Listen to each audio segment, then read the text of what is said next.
as I said, your work has continued to grow and expand onto different forms and genres, as if it wanted poetry to emerge where and when least expected. Are you following those moves? Are you initiating them? What's pushing you in that direction, which I find very, very interesting. You mean the direction of formal invention? Not formal invention. It's I think that it's a sort of the image I have, Anne, is like colonizing all other genres and bringing poetry into them, making poetry happen in unexpected places. That's my reading. Yeah. Well, I don't think I'm trying to be unexpected. I just find I get bored doing something the same way twice and Yes. doing it the same way as it's always been done. So there seems no reason not to change the forms and allow the borders of things to be porous or investigating one another. I don't really question it as a method. It just seems the natural way of looking at the world, put things together, see what happens. Right. And it does have, I mean, your work does have, or seem to have a real interesting connection with what's going on, because boundaries are getting blurred more and more in reality. Yeah, everybody's doing this now. Now it's normal. Now we'll have to stop and go back to classic genres. You'll have to go back to rhyme and back to rhyme and meter. Why not? Yes. Yeah, that's what I always say, that innovation, it's just temporary, right? Because once it gets fixed, you have to start anew. Yeah, start over. That's right. All over again. Okay, so, and my second question, I remember the interview that you gave, the public interview that you gave at Malba. And I remember that the young woman who was asking the question wanted to concentrate on your dissertation on Sappho. Remember that she insisted on, you know, if you had an agenda on queer or lesbian or gay literature, she insisted on that. And it was interesting because at some point there was this question of why Greek literature was important at all. And you answered, well, that's where we come from, right? That's the root, the whole thing. So my next question goes in that direction. It seems to me that you combine all the time the innovative with the archaic, right? So it seems that the form explodes within, or you know, on the surface of the, you know, or it's not the surface, it explodes in the midst of the canon, of the Western canon, right? And it's not only Sappho or Catullus or Proust as your references, but also popular culture, like in your Norma Jean Baker of Troy, right? Where you kind of bring back the Greek, the origins, in order to produce the work.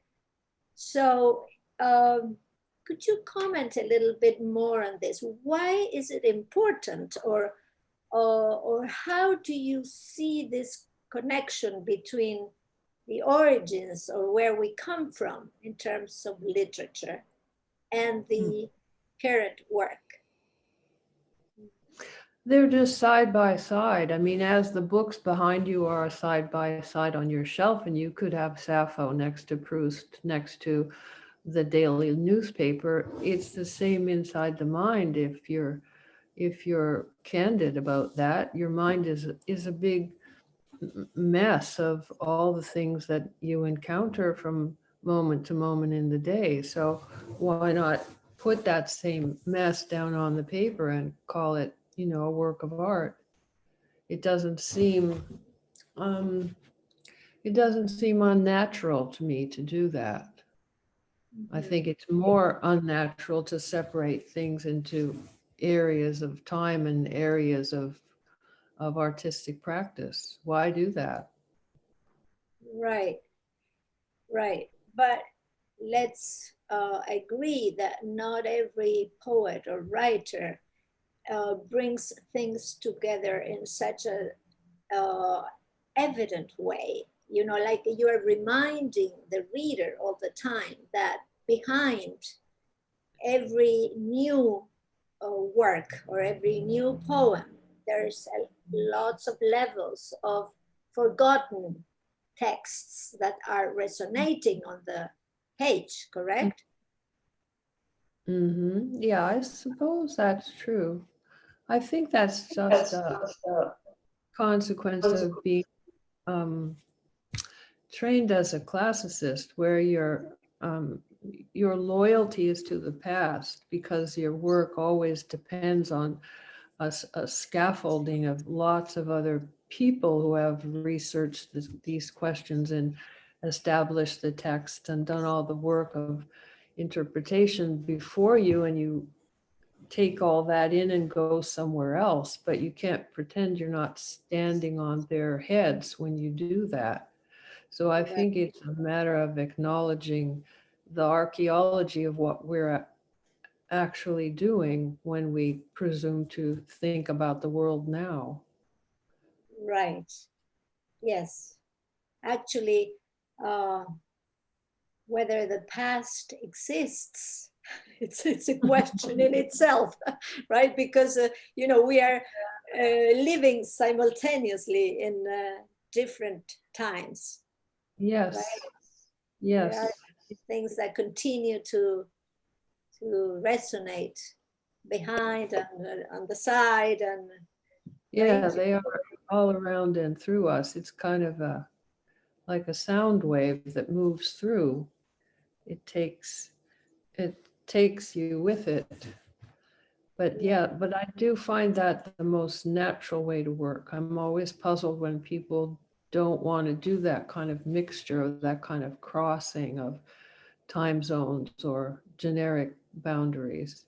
Makes no sense to me, the categories, but categories are what the Enlightenment invented for us, and they're supposed to be the way to think best as a human. So maybe I'm wrong.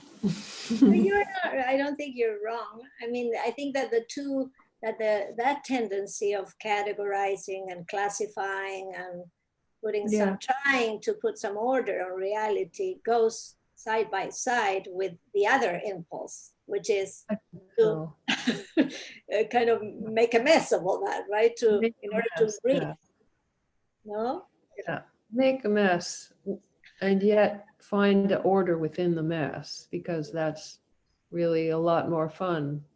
Order, I mean, order is more fun than disorder in the end. Right, exactly. Well, Anne, I'm not going to take more time of you. I mean, I really appreciate it. I have one last question that doesn't have anything to do with your work. What are you doing in Iceland? Because I always dreamt of Iceland, so and I haven't been there. You should visit. What are you doing? Are you staying for the project?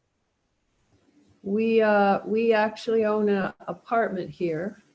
Oh, okay. And we have been doing some art projects with different artists who live here. Wow. Over the years, but also now. I mean, it's all put on hold because of COVID, but we were planning to do a project here with some musicians and theater people, but it's not happening. However, in the future, it will, and we have a place here to live now, so we can come and go. And it's a much saner civilization than America at the present. Right, right. Yes. But why did you choose Iceland of all places? I mean, I think it's a great place in many ways, in many senses, but what do you think of that? Well, it's stunningly beautiful and empty. I like empty things. But Yes, also, we, by happenstance, came here to do a project in 2008, and then we met a lot of people who yes, became our friends, who are also artists. So it just began to seem like a place where one could have an artistic and social life in a satisfying way. and in a more protected way, in a way, because it's so isolated. It And is, but yes, it's also so very civilized, so very yes, humane. yes. And one can't say that about America anymore. No, America is a tough place. Even Very. after Biden's election, I mean, it's a tough place, and we don't know what direction it's going to We take. don't. No, there's a kind of savagery in it that's totally mysterious to me. Yes, true. Well, Yeah. can I just say thank you again, and thank you not just for this little time, but also for your work, because Oh, well, it's very inspiring. It's great to know that someone is doing what you're doing. So I read you with enthusiasm and admiration and awe. So thank you for that. well, Okay. thank you to all your students for reading the stuff. Yes, yes. I will tell them. Okay, So, and so have a great stay in Iceland, and if you talk to Suzanne Gardinier, who made the contact, say hello to her. okay, I will. I love her dearly. Okay, all right. Bye. Bye bye. Bye. Bye.